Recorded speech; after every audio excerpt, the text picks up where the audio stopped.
माता दी, हैप्पी नवरात्रि मेरे प्यारे भैया एंड बहनी। उम्मीद करते हैं आप लोग अच्छे होंगे, मस्त होंगे, स्वस्थ होंगे, अपने अपने कामों में व्यस्त होंगे। आप लोग के सामने माता जी का गीत लाई, उम्मीद करते हैं आप लोग को अच्छा लगेगा। सुनिएगा।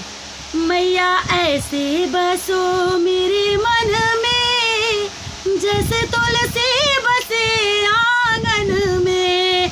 हो मैया ऐसे बसो मेरे मन में, जैसे तुलसी बसे आंगन में।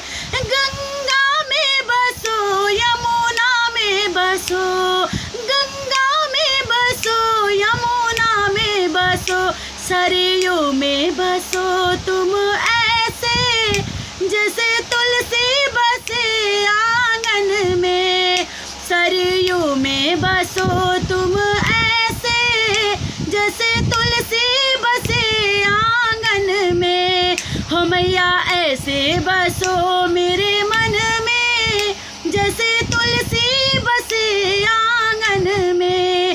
हे चंदा में बसो, सूरज में बसो, चंदा में बसो, सूरज में बसो, तारों में बसो तुम ऐसे, जैसे